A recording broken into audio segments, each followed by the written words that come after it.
Hello YouTube, and welcome again to my channel. This time I wanted to talk about the name of God. This is something that is very important to Jehovah's Witnesses. They teach that Jehovah is God's name and it should be used in worship. There's some other things about the name of Jehovah, or the name Jehovah rather, that they're not so forthcoming with. However, they made a brochure back in the 80s entitled The Divine Name.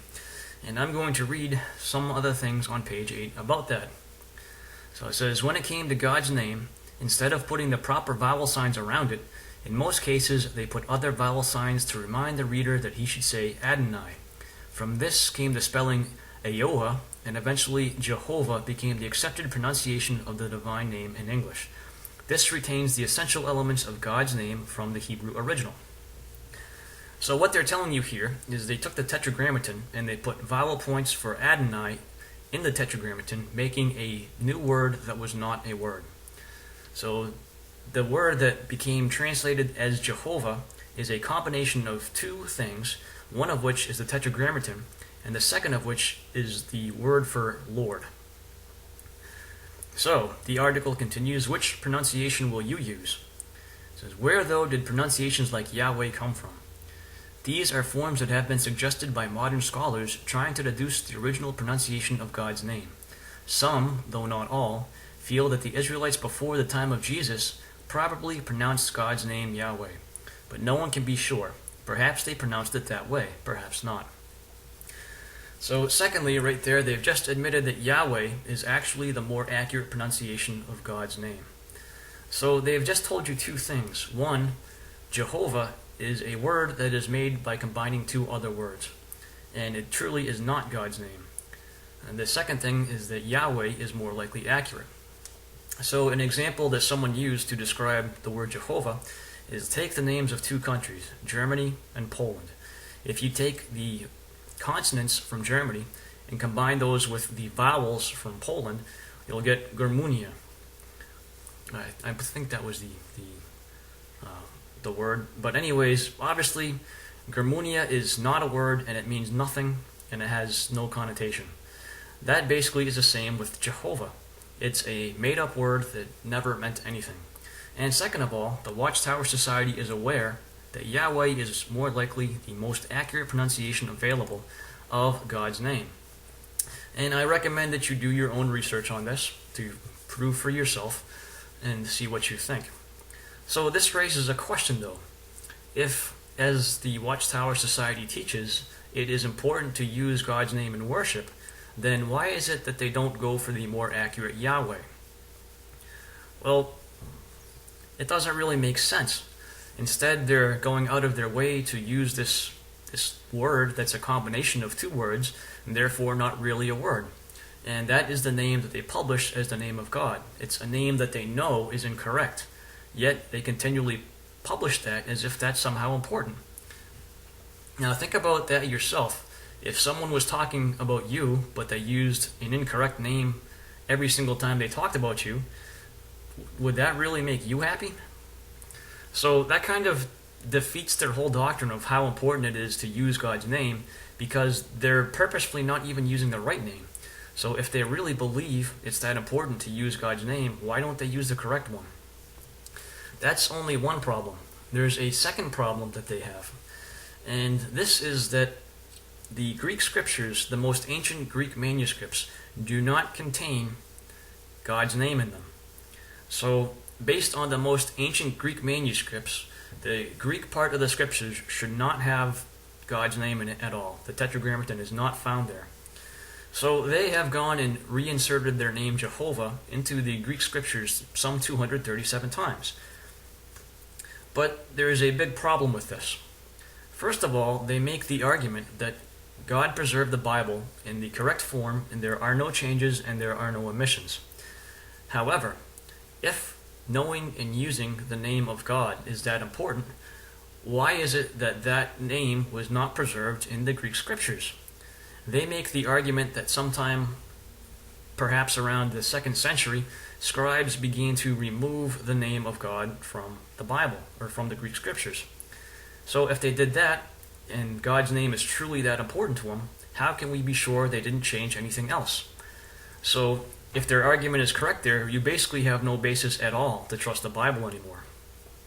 So if you want the most accurate version of the Bible, based on what we know, you would have to use a Bible that does not contain God's name as Jehovah or Yahweh in the Christian Greek scriptures. Well, that's kind of an interesting thought for Jehovah's Witnesses. I know it was for me when I first realized that. But what name really is important for Christians? The Bible does actually tell us this. Acts chapter 4, verses 10 through 12. It says, "Let it be known to all of you and to all the people of Israel that in the name of Jesus Christ the Nazarene, whom you executed on a stake, but whom God raised up from the dead, by means of him this man stands here, healthy in front of you. This is the stone that was treated by you builders as of no account, that has become the chief cornerstone. Furthermore, there is no salvation in anyone else, for there is no other name under heaven that has been given among men by which we must get saved." So for those who actually are Christian and believe in the Bible, the name through which you get salvation is that of Jesus Christ. And that's the way God wanted it. He wanted Jesus to have that name according to the scriptures, that most important name. So how then does God want his followers to be referred to? Well, the Bible also tells us this. Acts chapter 11, verse 26. It says, "After he found him, he brought him to Antioch. So for a whole year they assembled with them in the congregation and taught quite a crowd. And it was first in Antioch that the disciples were by divine providence called Christians." So God wanted his followers to be called Christians, nothing else. And a second point that is interesting about this is this pivotal occurrence happened in Antioch, not in Jerusalem. So once again, there is no reason to believe that any type of governing body was in operation in Jerusalem when really important things took place in Antioch. But getting back to the subject at hand, the Bible, the Greek scriptures, demonstrate that the name that should be most important to Christians is Jesus Christ. And the witnesses use the argument that Christ went around making known God's name, and he did. But if it was so important to use God's personal name, why in his most important prayer ever recorded did he not refer to his Father by his name? I'm talking, of course, about the Lord's Prayer found in Matthew chapter 6. He starts off by saying, "Our Father in the heavens, let your name be sanctified." He doesn't start it off with Jehovah or with Yahweh. And we know that he couldn't have because none of the most ancient Greek manuscripts actually have that name. So the idea that using the name Jehovah or another personal name for God is the most important form of worship is not actually to be found in the Bible. The most important name for Christians to be using is that of Jesus Christ. So this raises a second interesting issue, or another interesting issue. I forget how many I've raised now. What then is the name Jehovah? Why is that so important? Well, the organization doesn't really want people to realize this, but the Jehovah that Jehovah's Witnesses worship really is the organization directed by the governing body. If you look in their literature as to how they refer to the organization, they basically are assigning it the same honor that they would assign to God. You are not to question the organization. You are to do as the organization tells you. You are to trust that God is using the organization. Basically, they are making the organization a visible representation of God for their followers on earth. And that, in my opinion, is why it is so important to Jehovah's Witnesses to make the name Jehovah known. Because what they're actually referring to is themselves, not to God. If they really honestly cared about the name of God, they would at least use Yahweh. And if they really cared about bringing honor to God, they would be giving Jesus Christ's name the prominence that the Bible tells it should have. And furthermore, the name Jehovah would not be found in the Christian Greek scriptures. So, these are just some random thoughts. I thoroughly encourage you to go and research this for yourself, because there is plenty of information out there available. So, that's my video for this time. Thanks for watching.